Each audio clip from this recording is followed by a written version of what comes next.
교회 하면 제일 이제 많이 연상되는 게 모임이죠. 모임. 이 세상에서 교회만큼 모이기를 힘쓰는 곳이 또 있을까 싶습니다.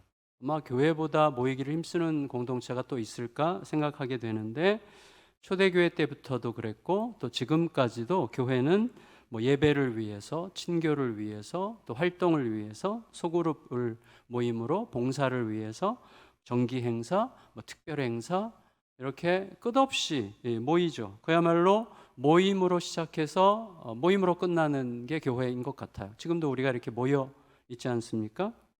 그래서 이 모임이 얼마나 중요한지 신자들은 목숨을 걸고서라도 엄청난 핍박 가운데서도 모이기를 힘썼어요. 모임은 굉장히 중요하기 때문이죠. 무엇보다도 예수님이 모이라고 하셨고 모임 중에 내가 함께 있겠다고 약속하셨기 때문이고, 또 모임을 통해서 우리들이 알기 때문이에요. 깨달음의 어떤 가치, 그리고 치유를 경험하고 회복을 경험하고 격려를 받고 내가 왜 살아야 되는지 이유를 다시 한번 점검하게 되고, 나 혼자뿐인 줄 알았는데 함께 있는 이들이 있고, 나만의 문제인 줄 알았는데 여러 사람의 문제이기도 하고, 또 나는 이렇게 생각해서 굉장히 고통 속에 있었는데 사실 알고 보니까 이것도 그냥 버틸 만한 일이었구나라는 것을 알게 되는 굉장히 많은 유익들을 우리가 모임을 통해서 얻을 뿐만 아니라, 특별히 그리스도인들의 모임은 예수 그리스도를 통해서 듣고 예수 그리스도를 통해서 말하는 과정을 통해서 그리스도 안에서 다시 회복되는 참 영광을 얻게 됩니다. 저는 개인적으로 2007년 전까지는 나름대로 제 별명이 이제 지네발인데, 지네발 하도 아는 사람이 많아가지고, 근데 이제 약간 사교적이기도 하고 또 좀 아는 사람도 굉장히 많았는데 사실은 제 깊은 마음을 나누는 모임을 잘 갖지 못했던 것 같아요. 너무 바쁘기도 했고 솔직히 교만해서 그럴 필요도 잘 못 느꼈던 것 같습니다. 하지만 여러분 아시듯이 제가 우울증의 지옥 같은 고통을 통과하는 동안에 두 친구가 아주 지극히 현신적으로 저를 도와줬어요. 그래서 그때 예수님께서 두세 사람이 모인 곳에 내가 함께 있겠다라고 하신 약속이 도대체 어떤 의미인지를 그때 정말 뼈저리게 깨닫고, 그 이후로는 제가 내 마음을 있는 그대로 쏟아놔도 괜찮은 모임, 그리고 겸손히 배울 수 있는 혹은 야단을 맞을 수 있는 모임들을 적극적으로 찾기도 하고 만나기도 하고 좀 만나기도 해서 제가 만들기도 해서 그런 모임들에 열심히 참여하고 있는 중입니다. 하지만 여러분, 우리가 알듯이 유익한 모임도 언제든지 해로워질 수 있잖아요. 그래서 매사에 부정적인 사람이 낀다든지, 또 자기 이익을 위해서 좀 모임을 이용하려고 하는 사람이 생긴다든지, 또 그 말이 지나치게 거칠고 또 무례한 사람이 있다든지, 혹은 리더인데 너무 무책임하다든지, 또 모임의 이유와 목적이 갑자기 흐려져서 내가 왜 모이는지 모르겠다고 느껴진다든지, 또 말은 계속 예수님 중심이라고 말하지만 가만히 보면 자기들끼리만 똘똘 뭉쳐가지고 자기들 모임 밖의 사람들에 대해서는 점점 배타적이 되어 갈 때 그 모임은 나쁜 모임, 해로운 모임이 되는 거죠. 여러분, 유익한 모임은 굉장히 분명합니다.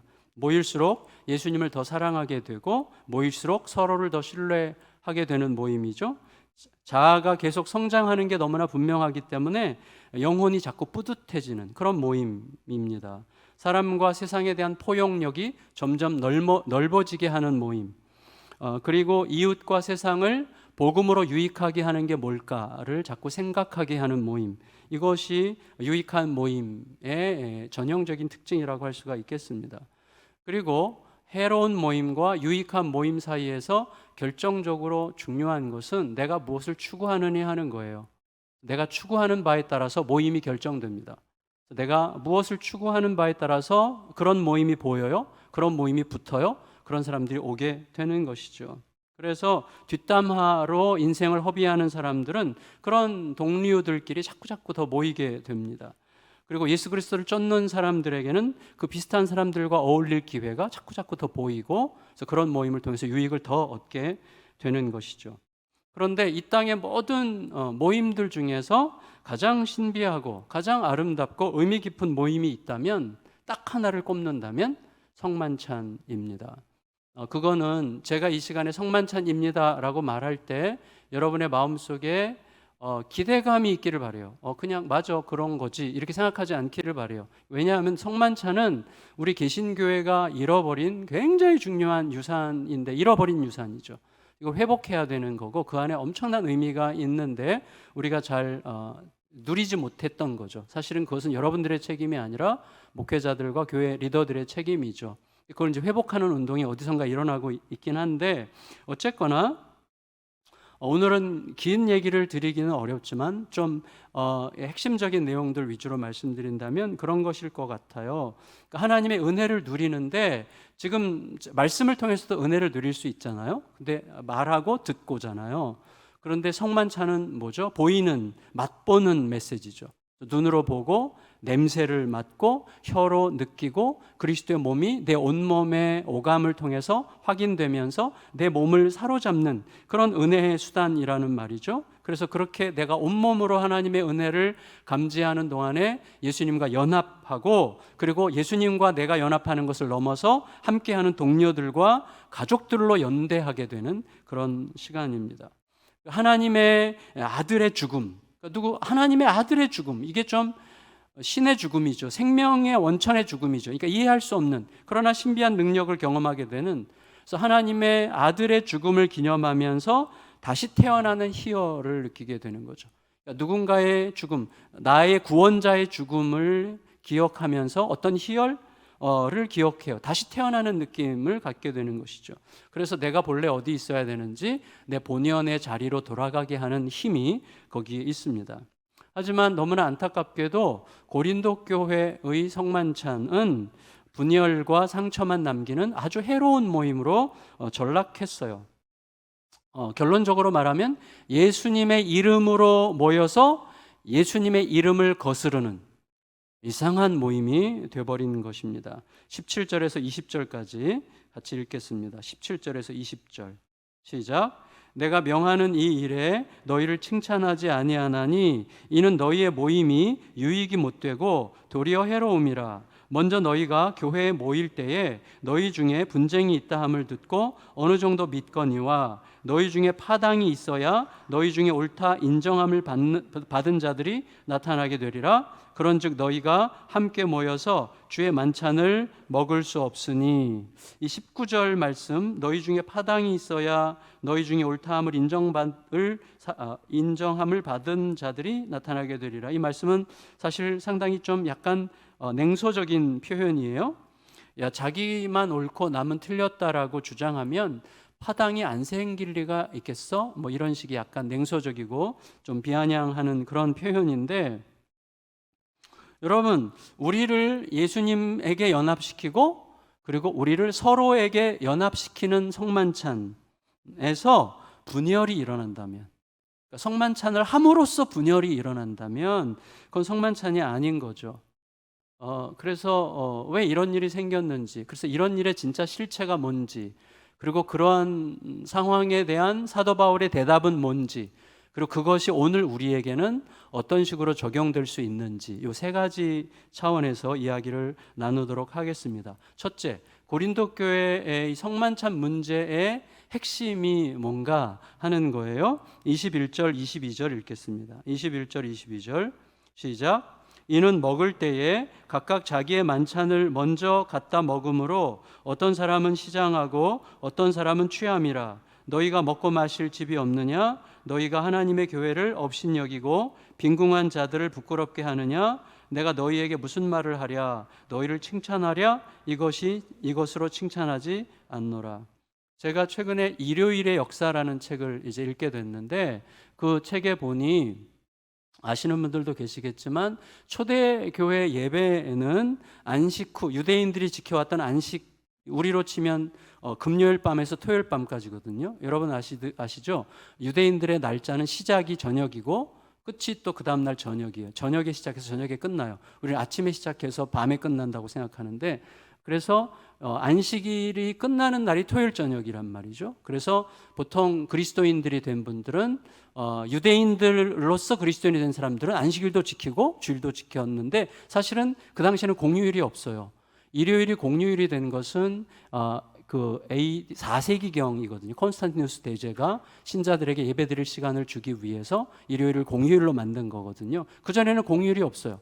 그러니까 이방인 신자들은 토요일도 일해야 되고 주일날도 일해야 되고, 그러니까 토요일 일하고 와서 주일 저녁에, 혹은 일하러 가기 전 주일날 새벽에 일하러 갔다 와서 주일날 저녁에, 이런 식으로 이제 모였단 말이죠. 일단 모이면 피곤하죠.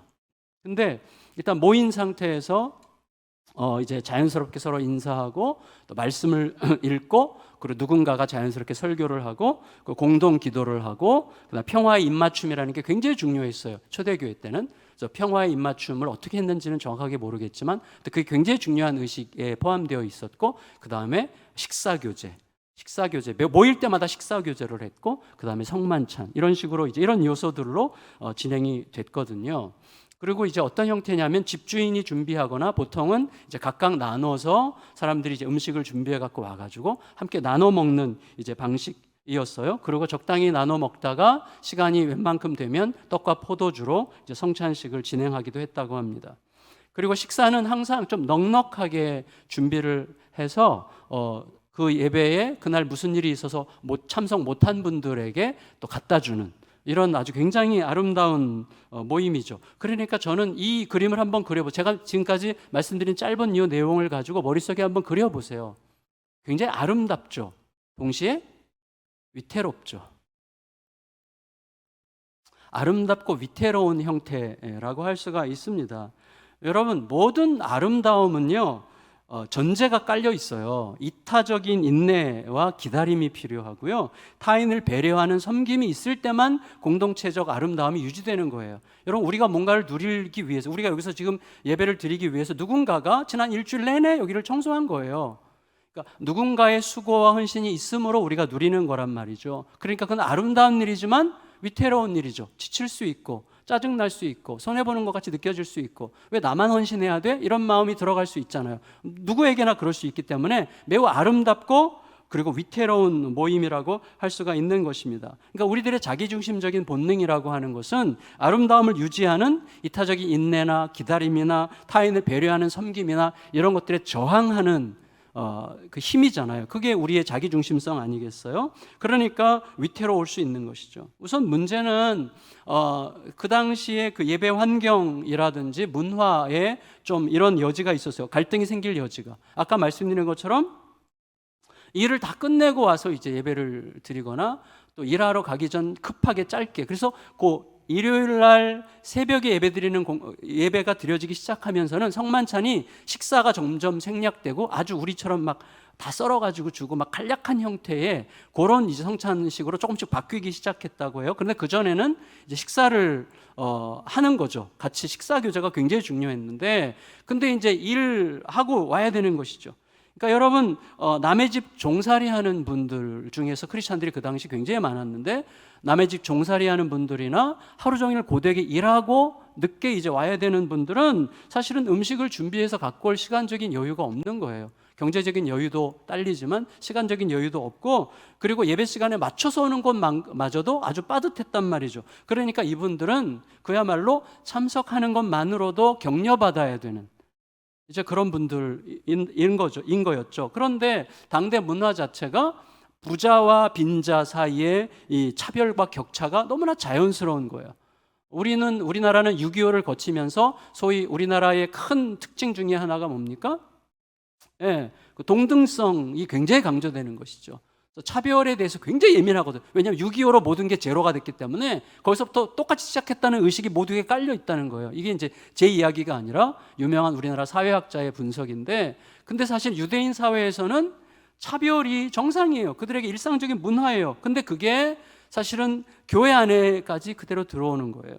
일단은 예배를 드릴 때 그 몇십 명이라도 모이는 예배 공간을 제공하려면 일단 부자여야 되죠. 네, 부자가 공간을 제공해야 되고, 시간적인 여유도 있고 경제적인 여유도 있어서 음식을 준비해서 미리미리 올 수 있는 사람들도 여유가 있는 사람들이란 말이죠.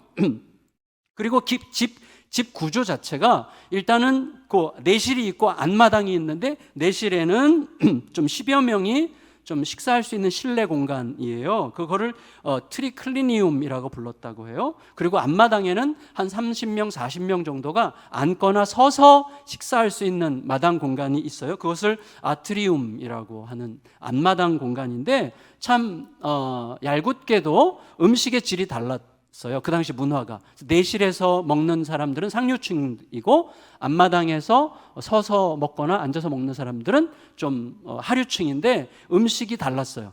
그들에게 주는 음식은 좀 더 질이 낮은 음식을 이제 그 마당에서 먹는 사람들에게는 질이 낮은 음식을 이제 제공했단 말이죠. 그러니까 복음이라고 하는 건 뭐예요?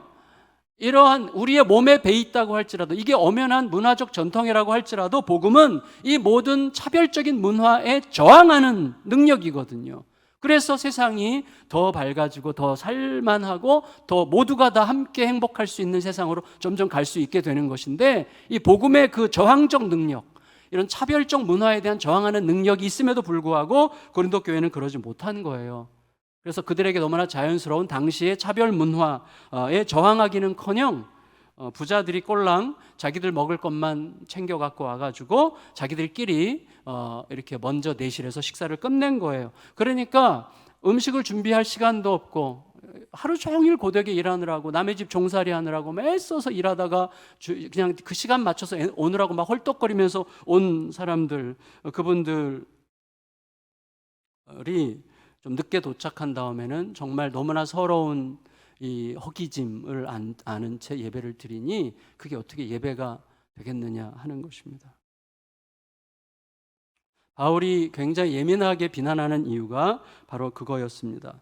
그러니까 세상의 가치를 뒤집어 엎은 복음의 절정이 그리스도의 십자가인데, 그리고 십자가의 은혜를 여러분 상징하고 기념하는 이 성만찬이 진행되는 동안에 오히려 세상의 가치로, 세상의 문화로 복음의 숨통을 틀어막는 이러한 무지함과 패역함 때문에 바울이 너무너무 화가 난 거예요. 부자 신자들은 자기들의 이기적인 행동을 통해서 십자가의 복음이 차별적인 세상에 아무런 영향도 끼치지 못하고 있는 거라고 외치는 셈이었죠. 그래서 복음이 들어온 거랑 우리가 사는 거랑 무슨 상관이야? 복음은 우리의 전 삶을 바꾸는 거죠. 우리의 내면 밑바닥에서부터 우리의 삶의 표현 모든 것을 좀 하나님의 시선과 하나님의 질서로 바꾸는 건데, 여전히 그 차별적인 문화를 허용하고 복음과 이게 무슨 상관이야라는 식의 태도로 그렇게 행함으로써 그들은 자기도 모르는 사이에 복음이 우리에게 별다른 영향력을 주지 않았어라고 외치고 있는 셈이었다고 할 수가 있었던 것입니다. 물론 여러분, 사실 그들을 이해하는 입장에서 본다면 2000년 전만 그런 게 아니라 우리 정서에서도 그럴 수 있을 것 같아요. 내가 아무리 시간적으로 여유가 있고 경제적으로 여유가 있다고 해도 맨날 나만 준비하는 상황이 반복되는 것 같으면 왜 나만 일해야 돼? 이런 생각이 드는 거죠. 왜 맨날 나만 내가 집에서 한가하게 노는 줄 알아? 나도 바빠. 그리고 못 사는 게 특권이야? 이런 식의 생각을 할 수도 있겠죠. 왜 맨날 나만 준비해야 돼? 이런 식의 말을 겉으로는 감히 못해도 속으로는 좀 할 수도 있겠죠. 그런 마음이 솟구칠 가능성이 있을지도 모르겠습니다. 그렇게 되면 어떻게 되죠? 비슷한 무리들끼리 끼리끼리 이제 공감하고 모이게 되는 거예요. 그래서 이제 더 이상 교회에 일 수 없게 되는 거죠. 그래서 우리가 복음으로 예수 그리스도의 몸의 일부가 됐다는 것은 굉장한 저항을 포함하는 거예요. 나의 이기적인 본성에 대한 저항, 그리고 이기적인 본성이 그대로 반영된 문화에 대한 저항, 이런 것들이 포함된 싸움을 우리가 싸우는 거란 말이죠. 그래서 그들은 그렇게 해서 이제 자기들만 손해보는 것 같은 마음 때문에 좀 여유가 있는 자들끼리 끼리끼리 모여가지고 자기들끼리 공감하면서 자기들끼리 먼저 와가지고 배부르게 먹고 그 다음에 술에 취해가지고 포도주에 취해가지고 이렇게 막 하고 이렇게 있는 동안에 헐레벌떡 늦게 빈손으로 오는 가난한 신자들을 너무나 서럽게 차별하고 있었던 것이죠. 여러분, 역지사지로 우리들 중에 적지 않은 분들이, 저도 그렇지만 가난 때문에 형제지간에 정말 말할 수 없는 서러움을 겪었던 경험이 있는 분들 계시잖아요. 그리고 어릴 적에 여러분 소풍 갈 때, 저도 그랬던 적이 여러 번 있는데, 소풍 가는 날 너무나 보잘것없는 음식을 싸가지고 갈 수밖에 없는, 너무나 초라한 음식 하나 꼴랑 이렇게 달랑 싸가지고 갈 수밖에 없는 형편 속에 있었던 그런 분들은 이 고린도 교회 안에서 그 서러움을 느꼈어야만 했던 그 가난한 자들이 온몸으로 느꼈을 이 표현하기 어려운 이 뼈를 뼈에 사무치는 고통을 좀 느낄 수 있을 거예요. 그런데 여러분 지금은 좀 웬만큼 사는 분들도 과거에는 고생했다가 잘 사는 분들이 있어요. 사회가 그러니까 그런 여지가 있는데 고대 사회는 그런 여지가 없어요. 부자는 계속 부자예요. 계속해서 부모로부터 계속 이게 전수받는 것에 의해서 사회적 지위를 누리고 있기 때문에 신분도 그렇고 경제도 그렇고 전부 다 물려받는 거기 때문에 사실은 가진 자들은 계속 가진 자였기 때문에 이런 기억을 끌어낼 수도 없어요. 끌어낼 가능성도 없는 거예요. 그러니까 그런 역지사지도 너무나 어려운 거예요. 거기다 대고 이제 바울이 말하려니까 힘든 거죠. 하지만 복음을 들었잖아요. 내가 과거에 힘들었던 경험은 없을지라도 복음을 들었잖아요. 그리고 복음의 절정, 예수 그리스도의 자기 내어줌, 모든 화려함, 모든 부요함, 모든 풍부함의 절정이신 예수께서 자기의 목숨을 왜 내주셨는가 하는 것을 기념하는 복음을 들었잖아요. 그리고 복음을 들은 이상, 그리고 복음대로 살기로 결정한 이상, 바울에게는 이 고린도 신자들 중에 여유 있는 자들의 그러한 좀 무례한 태도가 변명으로밖에 보이지 않는 것이죠. 그들은 결국 은혜를 누려야 되는 시간을 죄를 생산하는 시간으로 변질시킨 셈이죠. 결과적으로 그들은 연합이 아니라 분열을 위해서 자꾸 모이는 거예요. 모일수록 분열이 생겨요. 예수의 몸을 세우는 대신에 깨뜨리려고 모인 셈이었어요. 신자들을 하나로 묶는 성만찬을 먹고 마시는 게 아니라 차별과 분리의 죄, 긍휼과 자비를 짓밟는 죄를 계속 먹고 마시는 중이었던 셈이죠. 우리는 어떠한가? 질문을 해봐야 되겠죠. 우리는 모일수록 유익한가? 모일수록 우리는 살아나는가? 모일수록 생명을 얻는가? 아니면 모이면 이따 막 분열이 나고, 지금도 많지는 않지만 그런 교회들이 있단 말이죠. 모일 때마다 스트레스 받고, 모이면 마치 막 예배가 지옥 같고 그리고 막 미운 사람이 막 보이고 그런 거 있잖아요. 교회가 이제 나이가 들면 자기가 앉는 자리가 거의 정해지거든요. 우리는 지금 거의 집사님만 매주 거기 앉으시는 것 같은데, 근데 상관없어요. 거기 앉는 사람이 별로 없으니까. 근데 매주 내가 앉는 자리가 정해져요. 교회가 나이가 들면. 어느 날 교회 갔는데 내가 앉는 자리에 누가 앉아 있어. 그럼 막 화가 나는 거예요. 예배가 잘 안 드려져. 그러면 딴 데 가서 그냥 겸손하게 예배 드리면 되는데 꼭 그 사람 뒷자리에 앉아서 뒤통수 보면서 막 속으로 판단한단 말이죠. 네. 그러니까 도대체 예배를 드리는 건지 이게 뭐 하는 건지, 그러니까 여러분 목적을 잃어버리면 안 되는 거거든요. 내가 어떻게 되든지 간에 예배의 목적이 살아나야죠. 네. 그런 문화들이 이제 형성될 수 있는 것이죠. 그리고 가장 흔한 게 뭐예요? 교회 안에 부서 이기주의죠. 늘 내 부서만 생각하는 거예요. 내 부서만 생각해요. 사실은 교회 전체를, 이 지역 전체를, 하나님 나라를 보면서 봐야 되는데 내 부서만 이렇게 생각하고 이렇게 옛날부터 있었던 거죠. 이거는 수십 년 전부터 부서 이기주의 이런 걸 우리 교회만 있는 게 아니라 공무원들도 있고 다 있는 거죠. 근데 공무원들이 있고 다 있는데 교회는 있으면 안 되는 거죠, 사실은. 그래서 제가 지난번에 우리 주일학교 선생님들에게 너무너무 감동했던 게 뭐예요?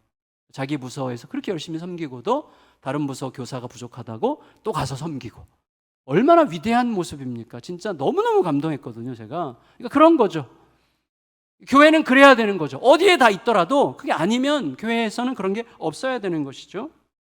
그러면 이러한 고린도 교회의 아주 심각한 상황에 대한 사도 바울의 진단 혹은 충고는 뭔가? 일단 사도 바울은 성만찬의 본질, 성만찬의 기원과 본질에 대해서 먼저 확인을 시켜주려고 합니다.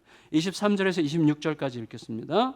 23절에서 26절 시작. 내가 너희에게 전한 것은 주께 받은 것이니 곧 주 예수께서 잡히시던 밤에 떡을 가지사 축사하시고 떼어 이르시되 이것은 너희를 위하는 내 몸이니 이것을 행하여 나를 기념하라 하시고 식후에 또한 그와 같이 잔을 가지시고 이르시되 이 잔은 내 피로 세운 새 언약이니 이것을 행하여 마실 때마다 나를 기념하라 하셨으니 너희가 이 떡을 먹으며 이 잔을 마실 때마다 주의 죽으심을 그가 오실 때까지 전하는 것이니라. 여러분, 성만찬은 예수님이 직접 남기신 선물이에요. 예수님 직접 이거 기념해라 이렇게 우리에게 부탁하신 선물이에요. 거의 유일하죠. 예수님 이거 꼭 해라. 내가 너희를 사랑한 것 같이 너희도 사랑해라. 이것과 함께 너무나 중요한 선물로 남겨주신 것이죠. 그러니까 여러분, 우리가 이제 모일 때 가지고 오는 음식, 우리는 지금 그런 형태로 하지는 않지만 만일에 그렇게 한다면 가지고 오는 음식은 예수님의 몸을 느끼게 하는 거죠.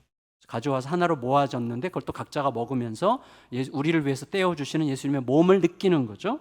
그래서 그 예수님의 몸을 느끼게 하는 사랑의 음식을 펼쳐서 함께 나눔으로써 예수님의 몸의 죽음이 이루시는 우리의 죄로부터의 자유와 해방을 기뻐하면서 음식을 함께 나누는 지체들과 함께 연대하는 일종의 드라마에 참석하는 행위예요. 어떤 드라마의 한 배역으로 참여하는 어떤 극이죠, 극. 이게 이제 성찬식이에요. 성찬식에는 그래서 전체가 다 출연진이고 함께 이 드라마에 참여하여서 그리스도를 온몸으로 느끼는 시간이죠. 떡과 포도주는 그 당시에 가장 일상적인 음식이에요. 우리로 치면 밥과 김치예요. 그 당시에 떡과 포도주는 유대인들에게 가장 일상적인 음식이지만 그 일상적인 음식이 가장 거룩한 하나님의 예수님의 사건이 되는 거죠. 이게 참 굉장히 중요한 것이죠. 그래서 뭐예요? 우리들의 일상을 바꾸는 거죠. 가장 일상적인 것을 가장 거룩한 것으로 바꾸는 사건이 거기 있는 것이죠. 일상의 무료함을 생기로 채우고 일상의 모든 고통을 승리하신 예수님 안에서 살 길을 찾는 길로 바꾸게 되는 그러한 역사를 경험할 수 있습니다. 제대로 우리가 성만찬에 참여하게 되면 더구나 예수님의 이름으로 모인 아름다운 가족들끼리 서로 이렇게 묶어져 있다. 내가 혼자가 아니구나. 내가 같이 고난을 통과하고 같이 어려움 속에서도 이기려고 그리스도의 복음으로 이기려고 분투하는 이들과 함께 있구나. 이런 마음을 가지고 이제 함께 묶여 있다는 위대한 권리를 이제 확인하게 되는 시간이죠. 더 나아가서 성만찬은 우리의 그 새 가족들, 계속 교회로 유입되는 새 가족들과 또 우리를 통해서 태어나는 다음 세대들에게 계속 전하는 거예요. 무엇을? 예수의 죽으심을 그가 오실 때까지 전하는 거예요. 근데 예수의 죽으심을 오실 때까지 전한다는 건 뭐죠? 예수의 죽으심이 우리의 삶의 목적을 바꿨고 예수의 죽으심이 나의 삶에 살아가는 모든 삶의 방식을 바꿨고 그래서 내 자신과 가정과 세상을 새롭게 하는 능력이 됐다는 것을 계속 전하고 우리의 온몸으로 보여주는 일이 성찬식을 통해서 재현되기 시작하는 것입니다. 하늘의 잔치죠. 그리고 더 나아가서 이 성찬식을 교회가 거행할 때 그 교회의 성만찬은 세상에 대한 선포예요. 예수의 죽음과 함께 그의 백성도 함께 소멸된 게 아니다. 예수의 죽음 안에 이미 내재되어 있던 부활의 능력으로 오히려 힘과 권력으로 억압하는 세상 질서가 죽은 거다를 선언하는 시간이 성만찬의 시간이라고 할 수가 있는 것입니다. 그러니까 굉장한 의미들이 사실 그 안에 있고 이것들을 하나씩 우리가 찾아가는 게 굉장히 중요해요. 죽음을 기념하는데 우리는 살잖아요. 그래서 그의 백성이 그리스도의 죽음과 함께 죽은 게 아니라 여전히 살아서 오히려 무엇의 죽음? 예수를 죽인 세상 권력, 힘, 그리고 탐욕적인 이기심의 모든 질서가 오히려 예수의 죽음과 함께 죽었다는 것을 선언하고 우리의 삶에서도 하나님의 사랑과 신뢰가 살아나고 두려움과 의심과 그리고 서로를 죽이는 이기심을 죽이는 방식으로 살겠다는 확정을 하는 시간이 성만찬이라고 할 수가 있겠습니다. 그래서 사도 바울 선생님이 성만찬에 합당하게 참여한 길이 뭐냐? 28절에서 이렇게 얘기합니다. 28절 같이 읽겠습니다. 28절 시작. 사람이 자기를 살피고 그 후에야 이 떡을 먹고 이 잔을 마실지니. 핵심은 하나예요. 자기를 살펴라는 거예요. 왜 그렇죠? 지금 고린도 교인들은 남을 살피고 있으니까. 쟤네들 뭐야?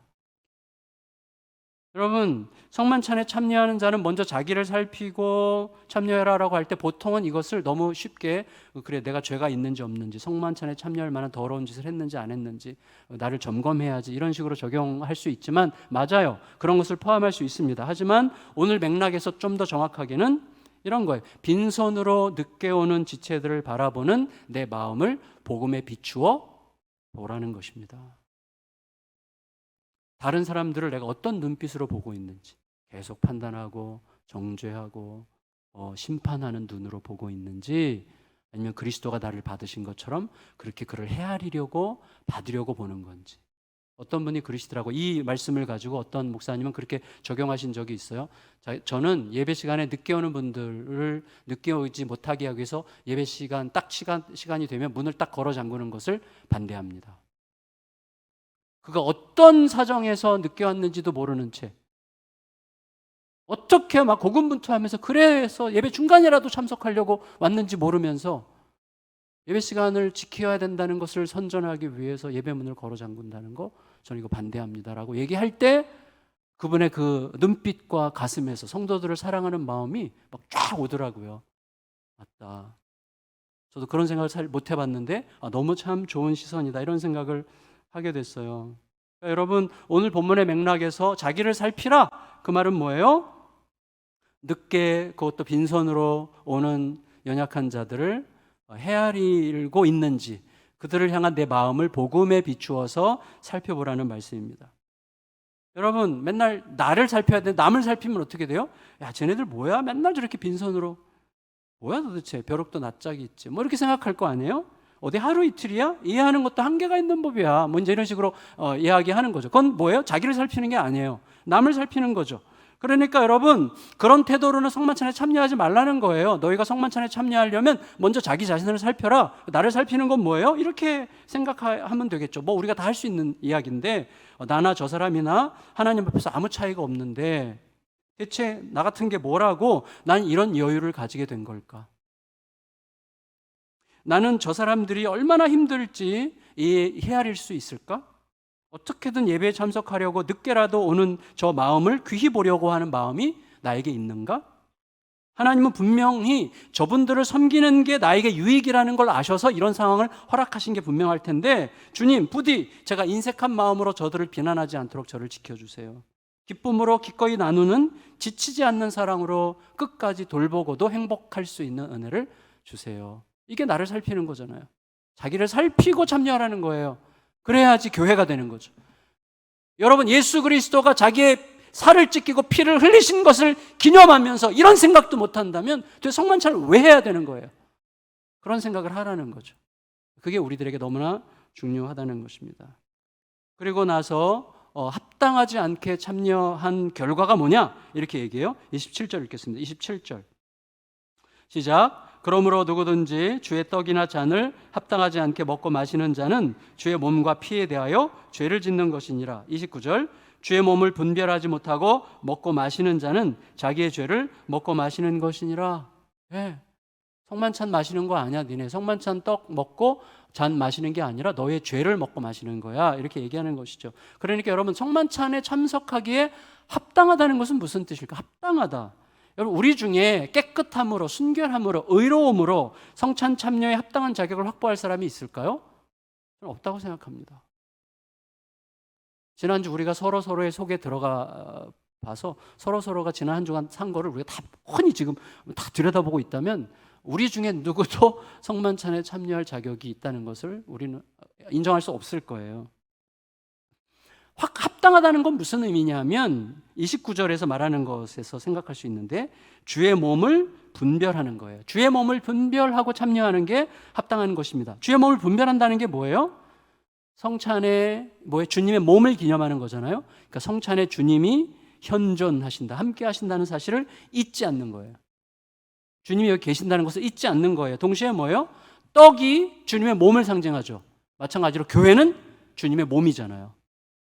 떡이 주님의 몸을 상징하듯 교회도 주님의 몸이에요. 그렇기 때문에 이 주님의 몸이 깨뜨려짐으로써 우리를 하나 되게 하신 것을 기념하는 시간이기 때문에 우리들도 이렇게 떡이 깨뜨려진 그리스도의 몸으로 모인 자들로서 그 몸을 기념하고 있기 때문에 이기심, 분열, 혐오, 차별에 저항하겠다는 뜻이죠. 그게 몸을 분별하는 것이죠. 따라서 혐오와 차별을 가진 채 성만찬에 참여한다는 것은 먹고 마실수록 자기 죄를 먹고 마시는 거다 이렇게 얘기하는 것이죠. 그래서 바울이 심지어 이렇게 심한 얘기까지 했어요. 30절 읽겠습니다. 30절 시작. 그러므로 너희 중에 약한 자와 병든 자가 많고 잠자는 자도 적지 아니하니. 분별 없이 성만찬에 참여했다가 몸이 약해지거나 병들거나 심지어 죽은 자들이 있다는 거예요. 아마도 바울이 그렇게 말할 만한 근거가 있었을 거예요. 분명히 있었을 거예요. 물론 그럼에도 불구하고 이거를 너무 단순화시키는 것은 조금 위험할 수 있겠다고 생각합니다. 왜냐하면 아나니아와 삽비라는 헌금 잘못했다가 그 자리에서 죽었잖아요. 그 후에 그래서 죽은 사람이 있는지 전 잘 모르겠는데 초대교회 때 특히 영적으로 예민한 시절에 무언가 어떤 특별한 레슨을 위해서 일으키신 사건일 수 있을 것 같아요. 이게 모든 시대에 보편적으로 일어난다면 우리 성찬식 할 때마다 막 사방에서 픽픽 쓰러지고 막 눈이 막 뒤집혀지고 막 거품이 나오고 어디서 막 누가 죽고 막 이런 일들이 무척 많을걸요.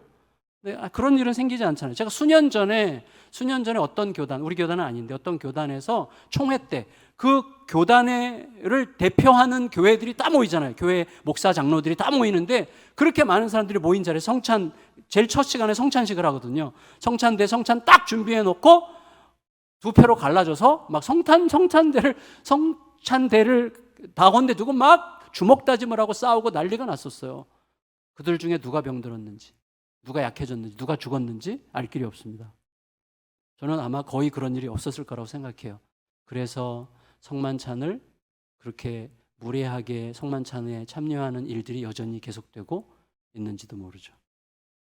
하나님의 사랑을 남용하는 우리들의 아주 못된 이기심 때문에.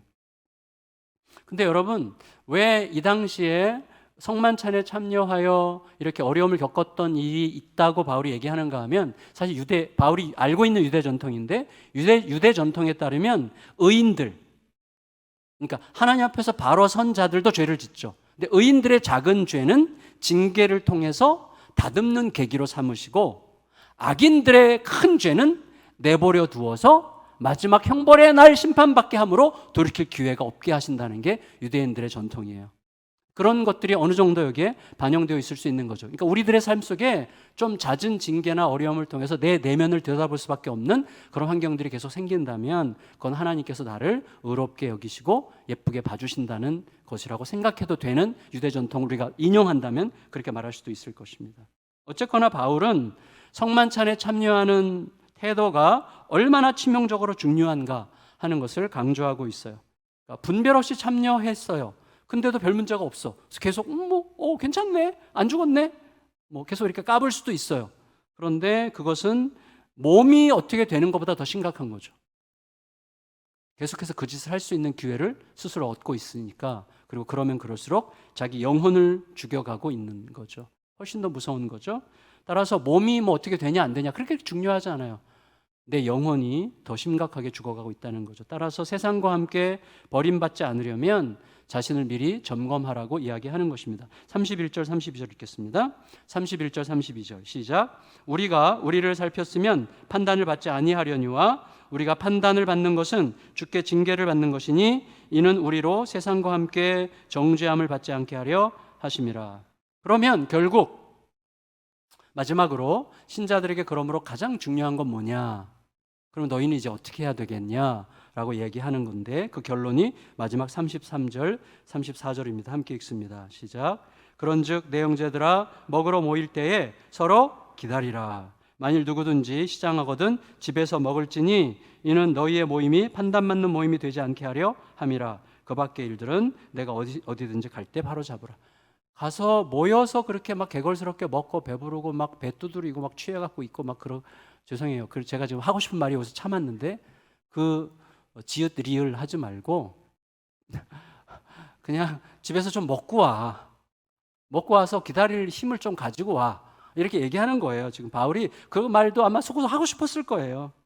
그러니까 서로 기다리라는 거예요. 기다리는 게 아름답다는 것입니다. 기다리는 게 아름답죠, 여러분. 여러분, 우리가 기다리는 게 힘든 이유가 뭐예요? 내 성질이 더러워서, 내 성질이 급해서 그것도 있지만 기다리는 게 힘든 이유는 나를 기다리시는 하나님을 잊었기 때문입니다. 나를 하나님이 어떻게 기다리시는지, 나를 예수님이 어떻게 기다리셨는지를 너무 쉽게 잊어버리기 때문에 우리는 기다리지 못해요. 여러분, 우리가 나를 그렇게 눈물나게 기다려주시는 하나님을 잊어버리면 우리는 내가 원하는 걸 내가 원하는 때에 내가 원하는 방식으로 성취할 권리를 주장하게 됩니다. 근데 여러분, 권리 포기의 권리의 기본이 뭐예요? 내가 원하는 게 아니라 그에게 유익한 것이 그에게 유익한 방식으로 채워질 때까지 기다리는 거죠. 그래서 영성신학자 헨리 나우엔이라는 분이 있는데 그분은 기다림을 두 가지로 얘기했어요. 하나님을 기다림, 하나님의 기다림. 우리는 하나님을 기다리고 있지만 하나님을 기다리려면 나에 대한 하나님의 기다림을 기억할 수 있어야 된다 이렇게 얘기를 했어요. 우리가 하나님을 기다리는 것보다 하나님이 우리를 기다리시는 것이 훨씬 더 치열한 거죠. 훨씬 더 치열해요. 어떻게 알 수 있어요? 여러분, 하나님은 잘못이 없어요. 하나님은 항상 선하세요. 우리가 하나님을 기다리는 것은 너무나 근거가 있어요. 그러나 하나님이 우리를 기다리시는 것은 근거가 없어. 우린 기다릴 가치가 없거든. 근데 그렇게 오래오래 참고 기다려 주시죠. 훨씬 더 치열하게 기다리시죠. 우리가 우리의 지체들을 제대로 기다릴 수 있으려면 하나님을 기다릴 수 있어야 되고, 하나님을 기다리려면 나에 대한 오랜 하나님의 기다리심을 기억해야 됩니다. 그렇지만 그 기다림은 절대로 수동적이지 않습니다. 여러분, 기다리는 시간은 굉장히 능동적이죠. 하나님과 굉장히 내밀하게 소통하려고 능동적으로 치열하게 분투하는 시간이 바로 기다림의 시간입니다. 말씀을 마칠게요. 제가 생각해 봤어요. 내가 마음 깊이 사랑하는 친구, 박동신이라는 친구 있는데, 몇 명이 있는데 그 중에 이 친구가 좀 자주 생각이 나는 편인데, 이 친구의 특징, 저를 오래오래 기다려주는 친구예요. 오래오래. 제가 이 친구랑 대화하면서 단 한 번도 제 말이 잘린 적이 없어요. 저는 못 그러거든요. 저는 막 언제 이거 파고 들어가지? 이 사람 지금 이 논리가 안 맞는데 내가 지금 어느 순간에 파고 들어가서 이게 약간 뭐 말이 안 끊어지는 사람, 안 끊어지는 사람. 살짝 숨 쉴 때 그냥 탁 이렇게 파고 들어가고 막 이래야 되는 거죠. 근데 이 친구는 제가 무슨 말을 해도 이 친구에 의해서 제가 하는 말이 중간에 제재를 당한 적이 없어요. 그래서 시간이 가면 갈수록 저는 이 친구 앞에서는 저절로, 이 친구가 요구한 게 하나도 없는데 저절로 말이 줄어져요. 이 친구 앞에서는. 그리고 이 친구의 말이 듣고 싶어져요. 우리끼리도 그래요. 하나님과 우리와의 관계가 그렇습니다. 여러분, 그리고 그 친구가 저를 이렇게 오래 기다려준다는 것에 대해서 제가 생각해 보면 가끔씩 슬퍼요. 나는 왜 이렇게 못 기다려줄까? 나의 슬픔이 내게 조금 더 기다릴 수 있는 힘을 주긴 해. 근데 사실은 보면 그 힘은 미약할 수밖에 없어요. 왜냐하면 그 친구가 저를 기다려줄 때 기다려주는 이유는 저와의 사랑과 신뢰의 관계 때문이죠. 40년 지기 친구니까 오랜 세월 동안에 맺어진 관계 때문에 기다려주는 거지, 그 친구가 모든 사람을 그렇게 기다려주는 것은 아니에요. 그래, 그 힘은 매우 약한 것이죠. 하지만 어느 날 우리는 나의 더러움과 추함과 야비함을 낱낱이 알m에도 불구하고, 그래서 알기 때문에 나를 기다려줄 이유가 전혀 없음에도 불구하고 끝까지 나를 기다려주신 분을 제대로 만난 거예요. 우리 모두가 그분을 제대로 만난 거예요. 그분의 기다림은 나에게 기다릴 수 있는 힘을 주시는데 그 힘은 너무나 크고 지속적입니다. 근데 내가 요새 못 기다리고 있다면 그분을 어느 만큼 내가 입술로는 어떻게 말하든지 간에 내 내면에서 그분을 잘 품고 있지 못하고 그분과의 관계가 좀 흐려졌다는 명백한 증거라고 할 수가 있겠습니다. 그래서 여러분, 그분의 기다림은 나에게 기다릴 수 있는 힘을 크게 지속적으로 주시는데, 더 중요한 건 뭐죠? 그분은 나에게 기다릴 힘을 주실 뿐만 아니라 나와 함께 기다려주세요.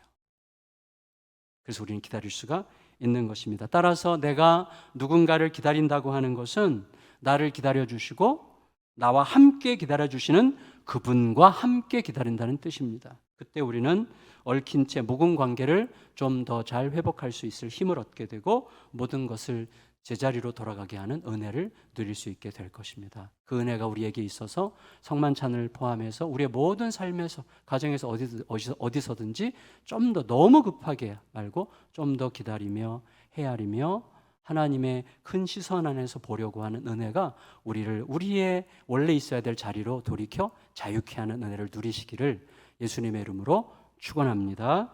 우리 같이 복음기도